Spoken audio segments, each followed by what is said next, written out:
हरे कृष्णा। आज हम पढ़ेंगे भगवत गीता के चैप्टर 1 श्लोक 1। धृतराष्ट्र उवाच धर्मक्षेत्रे कुरुक्षेत्रे संवेतायुयुत्सवः मामकः पांडवाश्चैव किम अकुर्वत संजय। धृतराष्ट्र बोले, हे संजय, जब मेरे पुत्र और पांडु के पुत्र युद्ध की इच्छा से तीर्थ स्थान कुरुक्षेत्र में एकत्र हुए तो उन्होंने क्या किया। भगवत गीता एक आस्तिक विज्ञान है।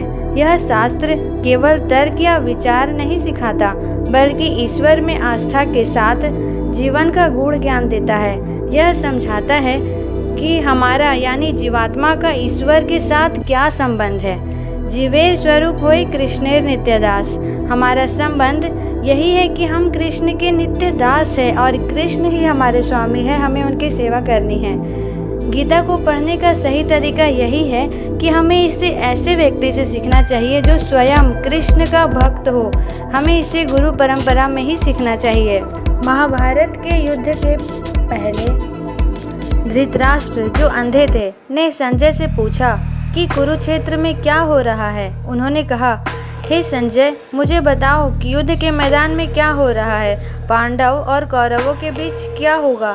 यह सवाल था धृतराष्ट्र का, और संजय ने उन्हें बताना शुरू किया कि जो कुछ भी युद्ध के मैदान में हो रहा था वह भगवान श्री कृष्ण द्वारा दिया गया दिव्य ज्ञान था, जो अब हम भगवत गीता के रूप में जानते हैं। धृतराष्ट्र, जो अंधे थे और अपने बेटे दुर्योधन और कौरवों के बारे में चिंतित थे, वह जानना चाहते थे कि युद्ध में क्या हो रहा है। संजय, जिन्हें दिव्य दृष्टि प्राप्त थी, उन्होंने धृतराष्ट्र को बताया कि अर्जुन और श्री कृष्ण के बीच गहरी बातचीत हो रही है, जिसमें भगवान जीवन के सबसे महत्वपूर्ण सवालों का उत्तर दे रहे हैं। ये बातें पूरी मानवता के लिए थी।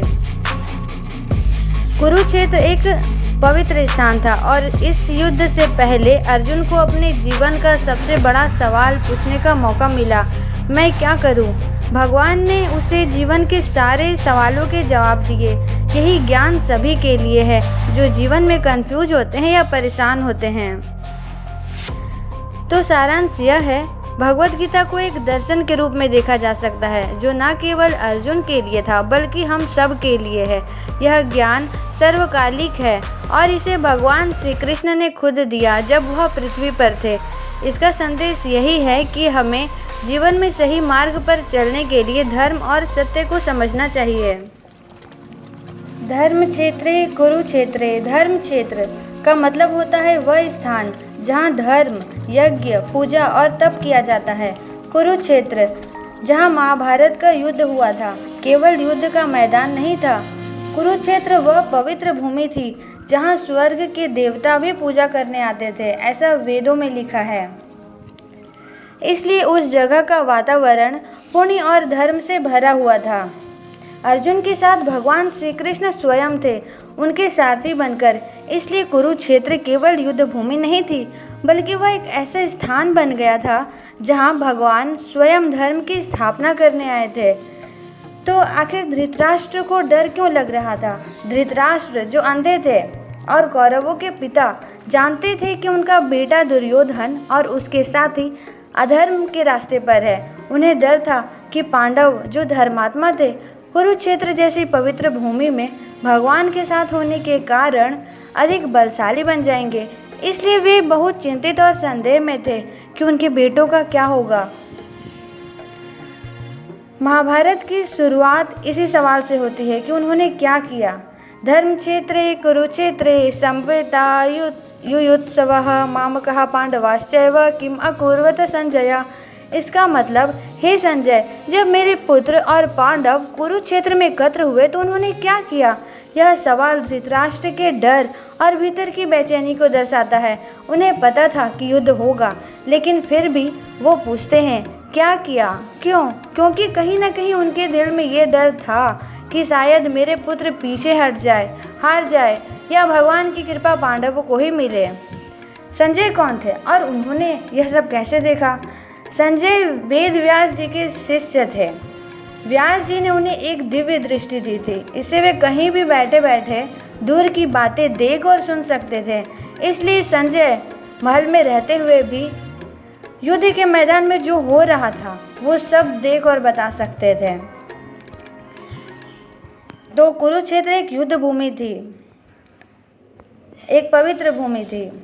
धृतराष्ट्र और पांडव दोनों एक ही कुल कुरुवंश से थे। ऐसे देखा जाए तो दोनों ही कौरव ही थे। लेकिन जब युद्ध की बात आई तो धृतराष्ट्र ने पांडवों को अपना नहीं माना। उन्होंने पूछा कि मेरे और पांडु के पुत्रों के बीच में क्या हुआ। उन्होंने संजय से कहा, मामकः पांडवाश्चैव, मेरे पुत्र और पांडव। इसमें उन्होंने पांडवों को अलग करके ये भाव जताया कि मेरे अपने तो केवल कौरव ही है, पांडव नहीं। यही धृतराष्ट्र के पक्षपात और मोह को दिखाता है। उन्होंने न्याय नहीं अपने पुत्रों को प्राथमिकता दी, भले वे अधर्मी ही क्यों ना हो।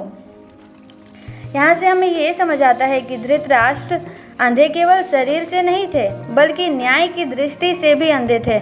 उन्होंने जानबूझकर पांडवों को वंश की विरासत से अलग कर दिया, जैसे कोई किसान अपने ही खेत में उगे अच्छे पौधों को भी अनदेखा कर दे। जैसे कोई किसान धान की खेत से खरपतवार यानी कि अवांछित पौधे जो निकल आते हैं खेत में, उसे निकाल देता है ताकि असली फसल सुरक्षित रहे। उसी तरह भगवान ने भी तय कर लिया कि जब अधर्म को मिटाना है और धर्म को स्थापित करना है।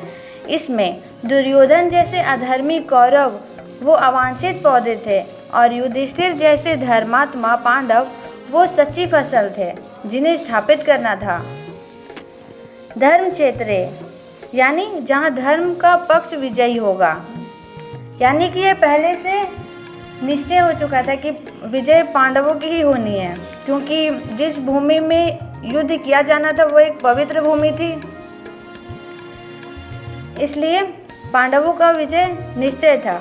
कुरुक्षेत्र कुरुवंश का ऐतिहासिक और वैदिक तीर्थ। तो ये दोनों शब्द मिलकर ये भविष्यवाणी करते हैं कि यहाँ धर्म की जीत होगी, क्योंकि श्री कृष्ण स्वयं धर्म के रूप में मौजूद है।